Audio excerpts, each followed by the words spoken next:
فوزیہ فاروق کی بڑی بہن تھی اور 9ویں کلاس کی طالبہ تھی۔ دوسری طرف فاروق پڑھائی میں ناکام تھا۔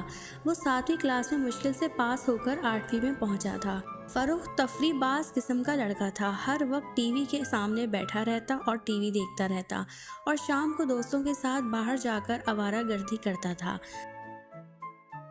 اس کے ماں باپ بہت زیادہ فاروق سے تنگ تھے۔ شروع میں انہوں نے اسے سمجھایا، جب نہ مانا تو کئی بار اس کی پٹائی بھی کی، لیکن کوئی فائدہ نہ ہوا، بلکہ وہ پہلے سے زیادہ بدتمیز ہو گیا تھا۔ فوزیہ پڑھائی میں بھی اچھی تھی، باپ اور اپنی استانی کا کہا مانتی تھی، ہر سال امتحان میں فرسٹ بھی آتی تھی۔ آج پھر ابو نے فاروق کی پٹائی کی تو فوزیہ کو یہ بہت ہی برا لگا اور اس کو اس کی فکر ہونے لگی۔ آخر اس نے فاروق کو سمجھانے کی کوشش کی اور اس سے بڑے پیار سے کہا، بھائی کیا بات ہے، تم پڑھتے کیوں نہیں ہو؟ ہر وقت کھیل اور لڑائی جھگڑا کیا ہے۔ کہا، باجی مجھ سے پڑھائی نہیں ہوتی، کیا کروں؟ ٹیچر کو بھی تھوڑا کام دینا چاہیے تاکہ میں آسانی سے کر لوں۔ کہا، تم اپنا ہوم ورک نہیں کرتے، اس طرح کیسے ہوگا؟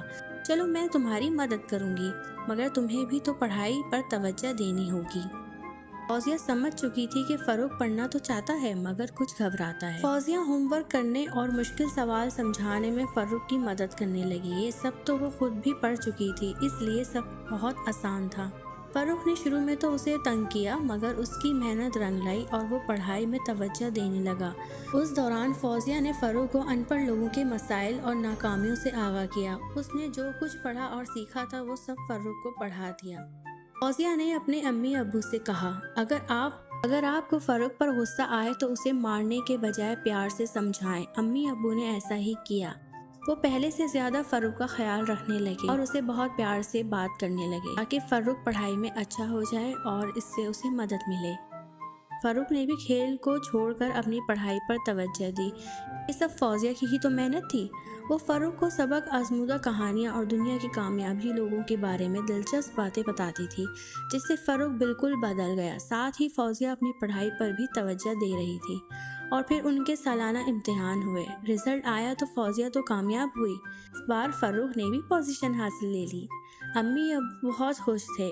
انہیں فاروق ایک بدلے ہوئے روپ میں نظر آیا تو انہوں نے خدا کا شکر ادا کیا کہ آخر کار ان کا بچہ صحیح راستے پر آ گیا۔ سمجھ سکتے ہیں کہ پڑھنا کتنا ضروری ہوتا ہے، کیونکہ پڑھنے لکھنے سے ہی تو انسان مقصد حاصل کرتا ہے۔ اگر آپ کو یہ کہانی اچھی لگی ہو تو چینل کو سبسکرائب کر لیں اور ویڈیو کو لائک کر دیں۔ Thanks for watching.